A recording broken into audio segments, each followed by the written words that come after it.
Jake opened his eyes. He was lying in his own bed. The first rays of sunlight were streaming through the window, lighting up the posters on the walls and the toys scattered across the floor. Was it a dream?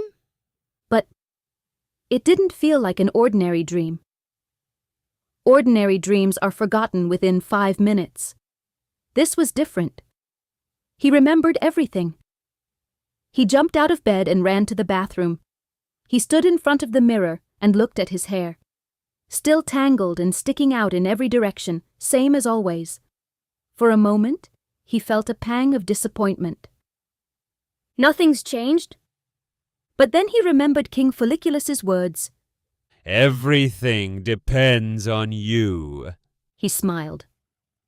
At breakfast, Mom placed a bowl of cornflakes in front of him. Jake looked at them, then at her. Mom, he began. Can I have porridge instead?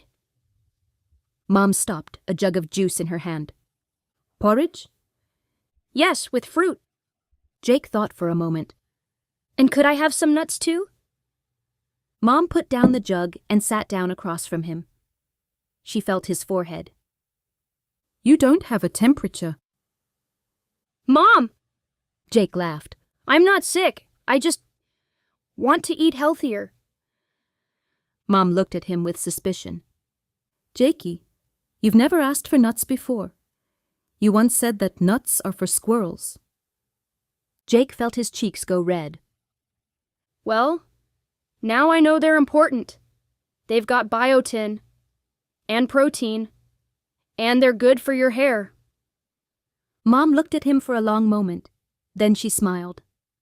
All right then, she said. Porridge with fruit and nuts. I'll make it in a minute. After breakfast, he went to the bathroom. This time, he looked carefully at the shelf of shampoos. Regular bar soap? No thank you. Fruity scented bubble bath? Not this time. Gentle children's shampoo with neutral pH? Yes, please. He picked up the bottle, turned on the shower, and washed his hair. When he finished, his hair was still wet and a little tangled, but he could feel the difference. Then he picked up a comb and began working through the tangles. Mom appeared in the bathroom doorway and watched him quietly for a moment. Then she said, I can see something's changed. Jake looked at her in the mirror and smiled. This is just the beginning, Mom. Mom smiled broadly. I'm proud of you, Jakey. And Jake knew that somewhere deep inside his head, in a tiny factory, King Folliculus and Princess Vitaminia were smiling too. Over the course of the week, Jake kept his promise. Strictly. Every morning, he ate a healthy breakfast. Eggs, porridge with fruit, sometimes avocado on toast. Mom was impressed. Every lunch included something green on the plate. Spinach, broccoli, green beans, sometimes meat, iron for the oxygen delivery trucks. Every afternoon, he ate a handful of nuts as a snack. He stopped asking for crisps, and he drank lots of water. Mom joked that he'd soon turn into a fish. His hair began to change, not immediately and not by magic, but slowly, day by day, it became different. Less tangled, less rough, and actually soft to the touch. And it started to shine. Jake looked at it in the mirror on Friday morning and thought, It worked. It actually worked. During math class, Sophie turned around and looked at Jake, then at his hair and smiled. Jake, she said quietly, so Mrs. Coleman wouldn't hear. Your hair looks really nice. What did you change? Jake smiled too. I learned to take care of it, he answered. It's like flowers. You have to water them. Sophie blinked. That's really smart. My mom said it, Jake admitted. But I only just understood what she meant. Sophie nodded. Well, I'm glad you figured it out. For a moment, they sat in silence, working through their equations. Then Sophie added quietly, I'm glad your hair isn't sad anymore. Jake looked at her and smiled broadly. Me too. That night, as Jake fell asleep, something familiar happened. He felt a soft, flickering light and heard the distant hum of machinery. He opened his eyes and was back in the hair factory. But this time, everything looked completely different. The machines were running at full speed, smoothly, rhythmically, like a well-oiled mechanism. The tiny creatures in yellow hard hats were smiling and bustling about cheerfully. Some were even singing while they worked. We're producing keratin, the very best keratin. Everything gleamed. The pipes shone like new. The machines looked as if someone had polished them to a mirror finish. The floors were so clean that Jake could see his reflection in them. Everything was working perfectly. Jake?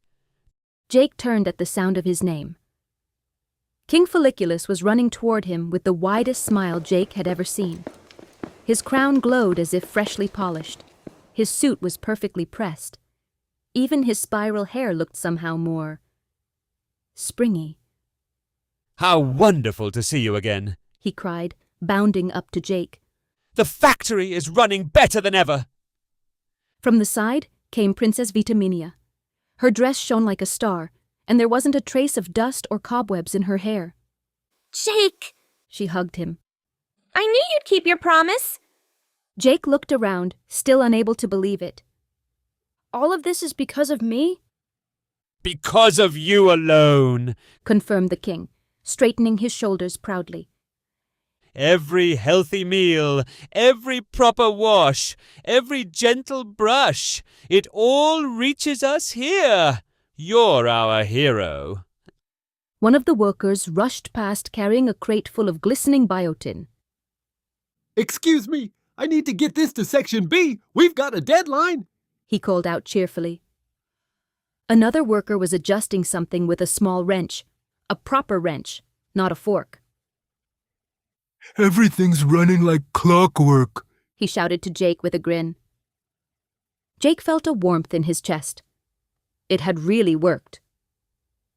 But then he remembered someone else. What about Mr. Knott? He asked carefully. For a moment, everyone fell silent. King Folliculus and Princess Vitaminia looked at each other. Then the king pointed to a corner of the factory. In the darkest corner of the hall, behind a stack of smoothly humming machines, stood a small cage, no bigger than a lunchbox. And inside it sat none other than Mr. Knott. He was the size of a hazelnut, maybe smaller. He's exactly where he belongs. Said King Folliculus with satisfaction. As long as you take care of your hair, he hasn't got the strength to get out. Jake walked closer. Mr. Knott raised his miniature mean eyes and looked up at him. He muttered under his breath in a hardly audible, squeaky little voice. Next time I'll be bigger. You'll see. Just wait until you forget. Until you stop taking care. Then I'll come back. And I'll be enormous. But there was no threat in his voice anymore. There was only despair. Jake crouched down to his level and looked him straight in the eyes. There won't be a next time, He said calmly but firmly. I know how to look after myself now, and I won't forget. Mr. Knott opened his tiny mouth as if to say something, but instead, he just sighed and curled up even smaller. King Folliculus patted Jake on the shoulder. We're very proud of you, Jake, He said warmly. Remember, it's the small, everyday actions that create big changes. Consistency is the key. You don't have to be perfect, Added Princess Vitaminia gently. Sometimes you'll forget to brush your hair. Sometimes you'll eat crisps. That's normal. But if you take care of yourself most of the time, the factory will run well. And Mr. Knott will stay very, very small. Finished the king with a satisfied smile. Jake nodded, understanding everything. Hair isn't just something you see on the outside, He said slowly, arranging his thoughts. It's a reflection of how I look after myself, my whole body. King Folliculus and Princess Vitaminia looked at each other with pride. Exactly right, Said the princess, her eyes shining with happy tears. You've learned the most important lesson of all. The light around Jake began to grow brighter and brighter. Time to go back, he thought. Will you visit us again? Asked the king. Of course. Jake promised. After all, it's my factory. The king smiled broadly. And 3 months later, Jake sat at his desk during English class. The teacher was reading a poem about fall out loud, but Jake was only half listening. He was thinking about how much everything had changed. Every morning when he looked in the mirror, he no longer saw a hedgehog staring back at him. His classmates had stopped teasing him about his hair. In fact, they'd stopped talking about it altogether, which was even better. Sophie often complimented how he looked. Jake, you really look great, She'd said just yesterday. And Jake felt a warmth spread through him. But the most important thing was something else entirely. Something you couldn't see in a mirror. Jake felt better. He had more energy and wasn't so tired after school anymore. He could play soccer through the entire break without wheezing like an old steam engine. His skin was healthier too. Even in gym class, he was no longer last in the sprint. He might have been third from last, but that was still progress. He could feel that his body was simply working better, and all because he'd started looking after it. Healthy food, drinking water, and proper sleep instead of video games until midnight. Taking care of your hair is part of taking care of yourself. It wasn't magic, or some secret that only grown-ups knew. He'd realized that listening to your body matters, because your body always speaks up when it needs something. Sometimes it speaks through tiredness, sometimes through a stomachache, and sometimes through your hair. Jake smiled to himself. The end. But this is only the beginning of Jake's journey of looking after himself.